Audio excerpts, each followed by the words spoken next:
Welcome back. இது அறுசுவை நேரம், சுத்த சேவம் தெவிட்ட அறுசுவை. இப்போ நம்ம பார்க்க போகிறது உணவும் ஆரோக்கியமும்.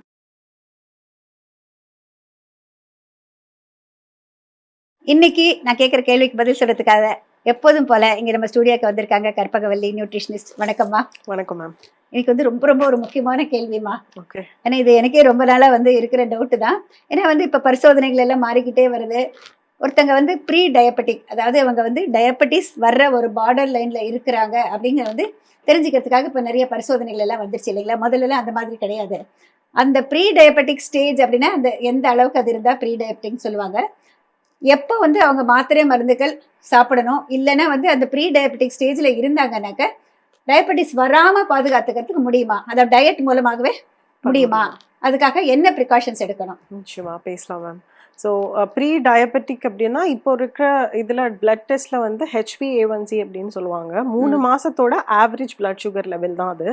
ஸோ நீங்கள் அதில் வந்து 5.4, முன்னாடி வந்து 5.6க்கு மேலே தான், இப்போ 5.4 வந்து ரேஞ்சஸ் வந்துருச்சு. 5.4லேருந்து 6.4 வரைக்கும் உங்களுக்கு வந்து ப்ரீ டயபெட்டிக் அப்படின்னு சொல்லுவாங்க. ஸோ வந்து நீங்கள் டயபெட்டிக் ஸ்டேஜ் இல்லை, பட் ஆனால் பாடி வந்து உங்களோட இன்சுலின்கான சென்சிட்டிவிட்டியை வந்து டெவலப் பண்ணிட்டு இருக்கு.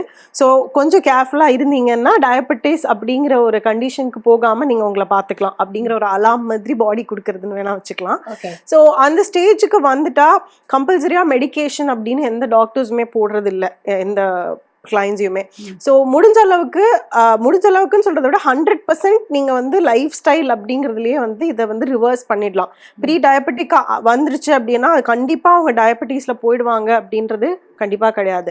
ப்ரீ டயபெட்டிக் வந்தாலுமே அந்த லெவல்ஸ் வந்து கொஞ்சம் மாறும்போதே நீங்கள் வந்து ஃபுட்டில் அப்புறமா எக்ஸசைஸ் லைஃப் ஸ்டைல் மூலியமாக அதை வந்து ரிவர்ஸ் கண்டிப்பாக பண்ண முடியும். ஒரு வாட்டி சில பேருக்கு வந்து ப்ரீ டயபெட்டிக் வரும், ஆனால் அதுக்கப்புறம் அவங்க ரொம்ப க்ளீனான ஒரு லைஃப் ஸ்டைல் இருந்தாங்க அப்படின்னா திருப்பி அவங்களுக்கு டயபெட்டிஸ் போகிறதுக்கான சான்சஸே இருக்காது. அது அவங்க மெயின்டைன் பண்ணணும், அதுவும் இருக்குது. கன்சிஸ்டண்ட்டாக மெயின்டைன் பண்ணாங்க அப்படின்னா லெவலை அழகாகவே மெயின்டைன் பண்ணலாம். என்ன மாதிரி பண்ணலாம்? ப்ரீ டயபெட்டிக் வந்த உடனே நிறைய பேர் பயந்துருவாங்க.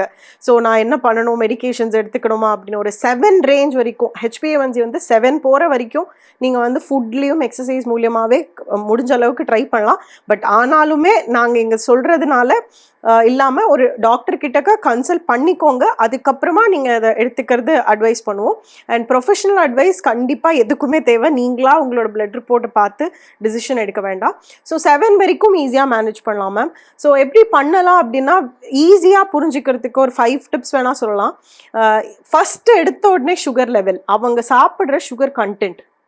நீங்கள் சாப்பிட்ற ஃபுட்டில் வந்து நீங்கள் வந்து ஒரு நாளைக்கு 4 கப் காஃபி 5 கப் காஃபி குடிக்கிற ஒரு பர்சன், இல்லை எக்ஸ்ட்ராவாக இதுலையோ தயிர் சாப்பிடும் போது சுகர் போட்டுக்க போகிறீங்க, இந்த மாதிரி எக்ஸ்ட்ராவாக எங்கெங்கே சுகர் சேர்த்துக்கிறீங்க ஃபர்ஸ்ட் அதை கட் பண்ணலாம். சாக்லேட்ஸ் நிறைய சாப்பிடுவீங்க இந்த மாதிரி. ஸோ இதுதான் ஃபர்ஸ்ட் ஸ்டெப். ஸோ சுகரை வந்து விசிபிளான சுகரை வந்து உங்கள் டயட் எவ்ரிடே கன்சியூம் பண்ணுறதுல கட் பண்ணுங்கள். செகண்ட் வந்து ப்ரோட்டீன். ஸோ ப்ரோட்டீனுங்கிறது எவ்ரிடே சாப்பிடுவோம், பட் ஆனால் கான்ஷியஸாக ஒரு 10 கிராம்ஸ் எல்லாம் இல்லையும் பிரேக்ஃபாஸ்ட் லஞ்ச் டின்னர் 3த்துலேயும் சாப்பிடுவாங்களான்னு கேட்டால் தெரியாது. ஸோ அந்த 3 வேளையிலையும் ஏதோ ஒரு ஃபார்ம் ஆஃப் ப்ரோட்டீன், பயராக இருக்கலாம், பன்னீராக இருக்கலாம், எக்ஸாக இருக்கலாம், என்ன மாதிரி ஃபார்ம் ஆஃப் ப்ரோட்டீன் வேணும் 3 வேளையிலையும் இருக்கிற மாதிரி பார்த்துக்கணும். தேர்ட் வந்து ஃபைபர். ஃபைபர் அப்படின்னு சொல்லும் போது உடனே வர்றது வந்து வெஜிடபிள்ஸ் தான். ஸோ வெஜிடபிள்ஸை ஒரு எவ்வளோ சாப்பிடணும் அப்படின்னு கேட்டால் 500 கிராம்ஸ் அப்படின்னு நான் சொன்னேன்னா இமீடியட்டாக லாங் ஃபேஸ் வரும், அவ்வளோவா அப்படின்னு. அதே அந்த 500 கிராம்ஸை 3 வேளைக்கு நீங்கள் ஸ்ப்ளிட் பண்ணி சாப்பிட்றீங்க அப்படின்னா ரொம்ப கம்மி தான். ஸோ ஒரு நாளைக்கு அந்த 500 கிராம்ஸ் நீங்கள் சாப்பிட முடியும் அப்படின்னா உங்கள் சுகர் லெவலை ரொம்ப பியூட்டிஃபுல்லாக பாடியில் மெயின்டைன் பண்ண முடியும். ஃபோர்த் வந்து ஏர்லி டின்னர். ஓகேங்களா? ஸோ ரொம்ப 9 o'clock சாப்பிட்டு 10 o'clock தூங்குறது அப்படி இல்லாமல் ஒரு 7:30 8 o'clock போல் அட்லீஸ்ட் உங்கள் 2 to 3 hours டைஜஷன் கேப் கொடுத்து நீங்கள் தூங்குனீங்க அப்படின்னா உங்களோட இன்சுலின் நல்லா பேலன்ஸ் பண்ணிக்க முடியும் பாடி. லாஸ்ட் அப்படின்னு சொல்கிறதுனால லாஸ்ட் இல்லை, எக்ஸசைஸ் மேம். ஒரு பேசிக்காக ஒரு 30 minutesலேருந்து 45 minutes வரைக்கும் ஒரு வாக்கிங்கே வந்து ரொம்ப பியூட்டிஃபுல்லாக பாடியில் பிளட் சுகர் லெவலை ஸ்டேபிள் பண்ணிக்க வச்சுக்கும். ஸோ இந்த 5ம் பண்ணாங்கன்னா அந்த ப்ரீ டயபெட்டிக் அப்படிங்கிற ஸ்டேஜை ஈஸியாக அவங்களே ஓவர் கம் பண்ணிட்டு வரலாம். மெடிக்கேஷன்ஸ் அப்படின்னு போய் அதை டயபெட்டிஸில் போய் ஸ்ட்ரகிள் பண்ணணும்னு அவசியம் இல்லாமல் இதை பண்ண முடியும்.